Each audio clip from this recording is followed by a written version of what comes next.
দাদা কি খুঁজছো? আরে বোন, তেল খুঁজছি, কোথাও পাচ্ছি না। তুই কি তেল দেখেছিস? না দাদা, তেল নেই। তেল নেই তো কি হয়েছে, এদিকে আসো, আমি একটি উপায় বলে দিচ্ছি। এই উপায়ে অনেক মজা আনন্দ হয়।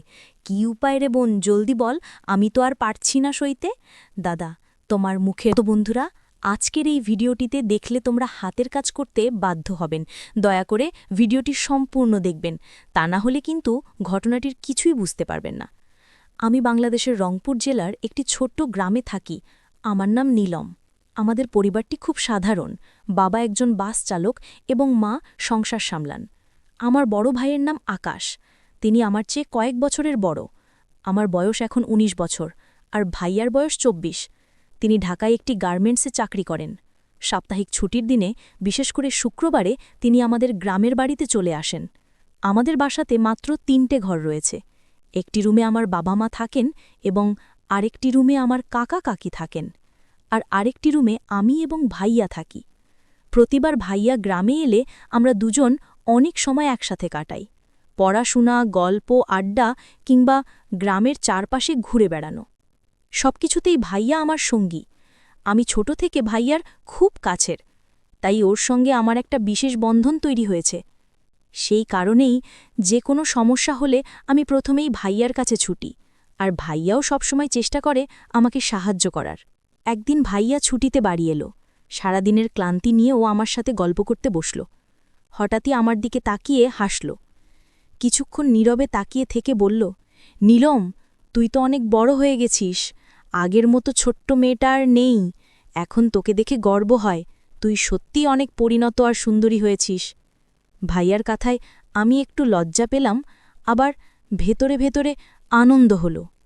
তারপর ভাইয়া আমাকে জিজ্ঞেস করল, আজ রাতে তুই কোথায় ঘুমাবি? আমি অবাক হয়ে বললাম, আরে ভাইয়া, এই প্রশ্ন করার কি আছে? আমরা তো আগের মতোই থাকব। আমি আমার জায়গায় আর তুমি তোমার জায়গায়। ভাইয়া আবার হেসে বলল, আমি আসলে সেটা বলিনি নীলাম।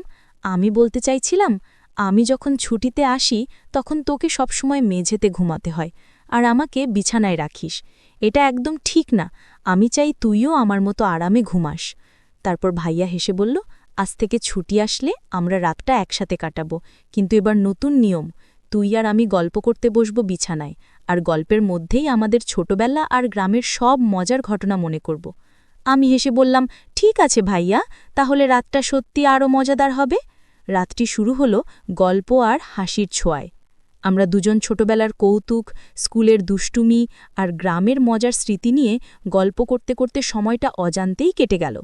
মনে হলো এই মুহূর্তগুলোই আমাদের ছুটির দিনগুলো সবচেয়ে আনন্দদায়ক মুহূর্ত। হঠাৎ ভাইয়া একটি প্রশ্ন করল।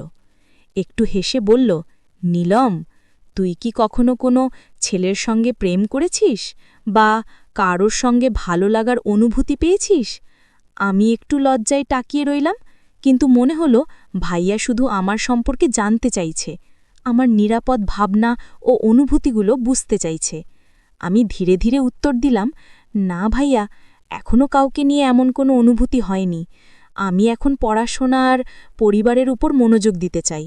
আমি একটু লাজুক ভঙ্গিতে হেসে ভাইয়াকে বললাম, ভাইয়া, তুমি তো আমাকে এত প্রশ্ন করলে। তুমি নিজে কি কোনো মেয়ের সঙ্গে সম্পর্ক করো, বা তোমার কি কখনো এরকম কোনো অনুভূতি হয়েছে?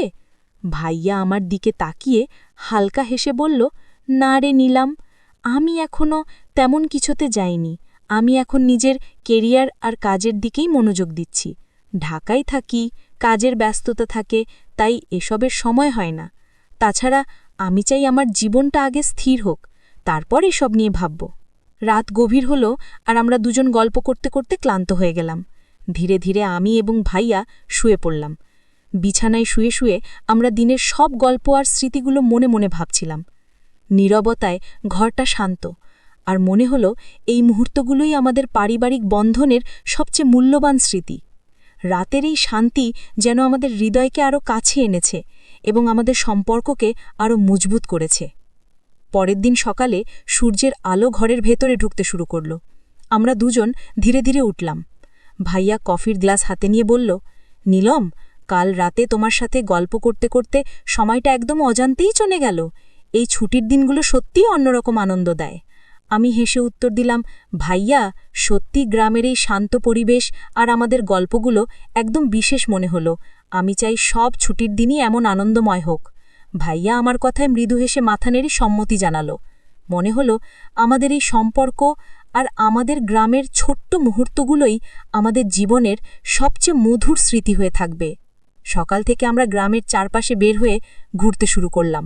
পথের ধুলো, পুকুরের পানি, গাছের ছায়া সবকিছু যেন আমাদের ছোটবেলার স্মৃতিকে আবার জাগিয়ে তুলছে। ভাইয়া হাসতে হাসতে বলল, নীলম, দেখছুস না গ্রামের প্রতিটা কোণ আমাদের কত আনন্দ দেয়। এসব স্মৃতি মনে রাখলে বড় শহরের জীবনের ক্লান্তি একেবারেই ভুলে যাওয়া যায়। আমি হেসে বললাম, ঠিকই বলছো ভাইয়া, এই গ্রাম, এই পরিবেশ আর আমাদের গল্পগুলোই তো আমাদের সত্যিকারের ধন।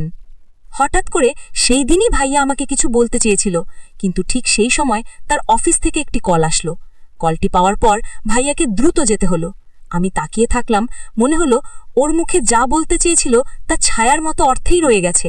তারপর বলল, নীলম, পরে সুযোগ পেলে আমি তোমাকে সবকিছু বলবো, এখন আমাকে অফিসে যেতে হবে। ভাইয়া অফিসের জন্য চলে যাওয়ার পর আমি একটু নীরব হয়ে রইলাম। ঘরটা হঠাৎ বেশ ফাঁকা মনে হলো, কিন্তু আমি জানতাম যে কিছু ভাইয়া বলতে চেয়েছিল সেটা অবশ্যই পরে বলবে। আমি জানলাম এমন ছোট ছোট মুহূর্তগুলোই আমাদের সম্পর্ককে আরো শক্ত করে, আমাদের পারিবারিক বন্ধনকে আরো গভীর করে। সেই সকাল থেকে শুরু হওয়া দিনের সব স্মৃতি, ঘর গল্প, হাসি আর ছুটির মুহূর্তগুলো সবই মনে করিয়ে দিচ্ছিল পরিবারের সঙ্গে কাটানোর সময়ই সবচেয়ে মূল্যবান। কয়েকদিনের জন্য আমি একরকম অস্থির মন নিয়ে থাকলাম। রাতের ঘুমও ঠিকভাবে আসছিল না। মনে হচ্ছিল ভাইয়া কি যেন কিছু বলতে চেয়েছিল, কিন্তু শেষ মুহূর্তে বলতে পারিনি। তার কথার ধরন, তার চোখের দিকে তাকানোর ভঙ্গি সবই আমাকে অদ্ভুতভাবে আকৃষ্ট করেছিল। মনে হচ্ছিল সেই কিছু যেন আমার সঙ্গে সম্পর্কিত একটি বিশেষ বিষয় যা আমাকে জানতে হবে। কিন্তু কেন তিনি বলতে পারেননি সেটা এক রহস্য হয়ে রয়ে গেল। আমি ঠিক করলাম এখনই ভাইয়াকে কল করব না, কিছু জিজ্ঞেস করব না। তবে মনে মনে আমি বারবার সেই মুহূর্তের কথা ভাবছিলাম। তার প্রতি কৌতূহল দিন দিন বাড়ছিল। কখনো মনে হচ্ছিল আমি হয়তো বুঝতে পারবো কি বলতে চেয়েছিল, আবার কখনো মনে হচ্ছিল ধৈর্য ধরতেই হবে। হঠাৎ করে একদিন ভাইয়া আমাকে ফোন করলো। তার কণ্ঠে এক ধরনের গুরুত্ব আর নরমতা ছিল। সে বলল, নীলম, আমি বাড়ি এসে তোমার সঙ্গে একটি গুরুত্বপূর্ণ বিষয় নিয়ে কথা বলবো। হয়তো তুই রেগে যাবি, কিন্তু আমি অনেক দিন ধরেই কথাটা বলতে চেয়েছি। এটা খুব গুরুত্বপূর্ণ, তুই শুনলেই বুঝবি। আমার মনে উত্তেজনার ঢেউ তোলে। মনে হলো অবশেষে সেই মুহূর্ত যা আমি কয়েকদিন ধরে অপেক্ষা করছিলাম তা আসছে। কতই না কৌতূহল, কতই না প্রশ্ন, কিন্তু আমি শান্ত থাকার চেষ্টা করলাম। কয়েকদিনের অপেক্ষার পর ভাইয়া ছুটিতে বাড়ি এলো। আমি তাকে দেখে ভীষণ আনন্দ পেলাম।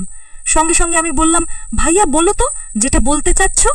ভাইয়া আমার দিকে তাকিয়ে মৃদু হেসে বলল, না, এখনই বলবো না, রাতে বলবো, তখন তুই ভালোভাবে শুনবি। এই কথাটা এত স্পেশাল যে রাতের শান্তি আর সময়ের সঙ্গে থাকা উচিত।